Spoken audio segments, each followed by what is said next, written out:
Agricultura BR de volta e o assunto por aqui agora é a palhada e o plantio direto, essa tecnologia, essa técnica desenvolvida no Brasil. O Brasil consegue fazer isso, o Paraguai também consegue um pouco, mas isso garante resultados muito bons, um aproveitamento muito melhor da terra, e esse é o assunto de Vinícius Souza, que participa conosco a partir de agora. Vinícius, boa tarde, seja bem-vindo. Oi, Fabiano, boa tarde para quem está ligado na nossa programação.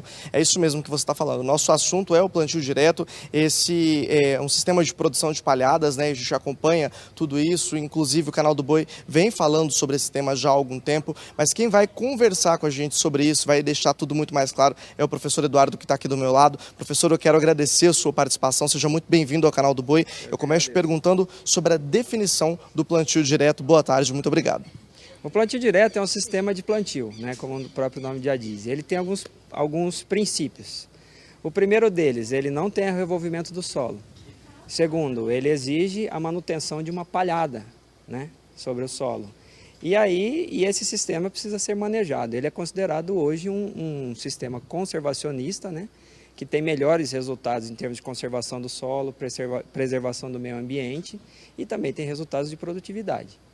Então, a definição do plantio direto é basicamente isso. Professor, como que está o plantio direto aqui no estado do Mato Grosso do Sul? A maioria das áreas de agricultura, né, que a gente vê aí o plantio, as principais culturas do estado, né, soja e milho, né, quase a totalidade delas executa o sistema de plantio direto. O que ocorre hoje é que a gente tem alguns gargalos, se a gente olhar o sistema como um todo, né? O que está mais eficiente hoje no estado e nas regiões de cerrado, se a gente olhar pelo Brasil, é justamente a produção de palhada, que é um dos pilares do plantio direto, né? Quando a gente tem uma produção de palhada deficiente, o nosso sistema de plantio direto ele não está indo bem. Então, os benefícios que a gente pode colher do sistema passam a ser menores, né? Atualmente, quais as plantas de cobertura que a gente tem disponível? Olha, depende da região. Se a gente colocar mais ao centro-sul do estado, nós temos aí possibilidade de cultivos de aveia, trigo, cereais de inverno. Se a gente vem mais para a região aqui do centro-oeste, a gente pode trabalhar com o milheto, com a braquiária, que eu gostaria de falar disso no final, né, que é a que tem maior potencial hoje para o estado. E outras plantas também que têm outros benefícios, como por exemplo fixação de nitrogênio. A gente tem a crotalária, nabo forrageiro e assim por diante. Tem várias espécies que podem ser manejadas. Professor, agora qual é a melhor opção e quais os benefícios que são trazidos por ela quando a gente fala de plantio direto?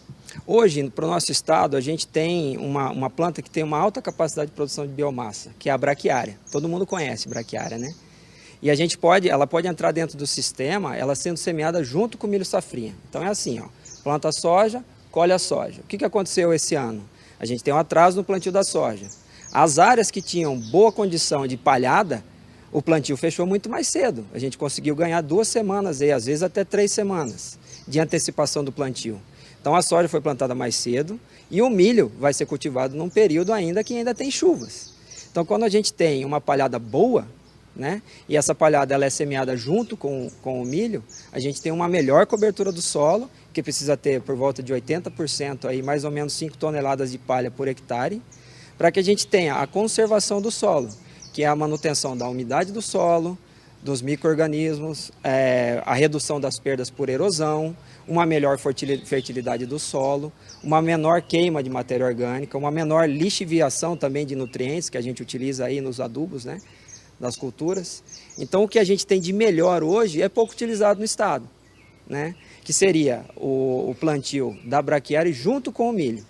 Aí a braquiária nasce. O milho é uma planta forte, ela se desenvolve muito mais rápido e ela acaba sufocando a braquiária. Então a braquiária não vai competir com o milho. Essa braquiária vai ficar nascida no solo e o milho vai produzir normalmente.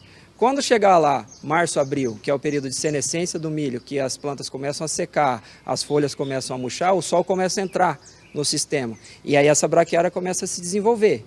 E ela já vai produzindo biomassa. Então, quando eu entro para colher o milho, eu já tenho essa braquiária praticamente formada, que dá uma excelente cobertura do solo. Se nós andarmos pelo estado agora, nas áreas de soja, a maioria das áreas não tem nem 50% de palhada sobre o solo. E as áreas de braquiária, a gente encontra áreas com 100% de cobertura do solo. Então, a pergunta é, que tipo de plantio direto que nós estamos tendo no estado, né?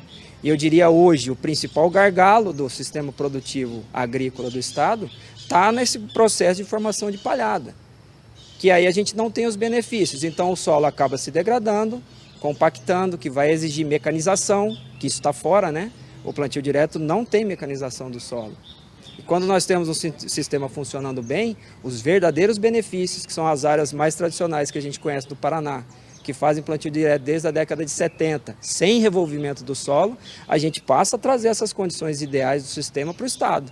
E quem é que vai ganhar? O produtor, os mananciais de água, né? E a sociedade como um todo. A gente passa a ter um sistema mais eficiente e conservacionista, funcionando plenamente no estado, né? Que o que tem hoje é uma baixa produção de palhada, solo descoberto, então a gente tem um plantio direto que não está bem.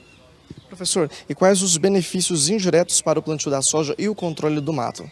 Olha, os benefícios indiretos aí, ó, vejam bem. Um dos grandes problemas da cultura da soja é o controle do mato. Hoje a gente tem variedades de espécies daninhas, né, que são resistentes aos principais herbicidas utilizados.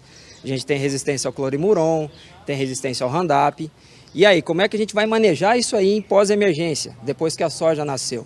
Né, por exemplo, a principal delas é a bulva, que tem resistência a 4 já princípios ativos de herbicidas. A gente tem que fazer o manejo dela lá na cultura do milho, no milho safrinha, no verão. A gente controla a bulva com atrazina no milho, que aí tem boas opções de moléculas seletivas. E a gente entra com uma boa produção de palhada, que vai sufocar a infestação das plantas daninhas. Para o ano seguinte, quando eu entrar com a soja, eu ter uma menor incidência do mato, né? E basicamente são esses os principais efeitos indiretos que eu diria aí para o plantio direto, que o agricultor deve pensar, porque não é fácil controlar plantas daninhas com alto grau de resistência como a gente está tendo hoje. Tá certo, então professor, eu quero agradecer a sua participação. Fabiano, conversamos aqui um pouco sobre plantio direto. Volto com você aí no estúdio. Muito obrigado.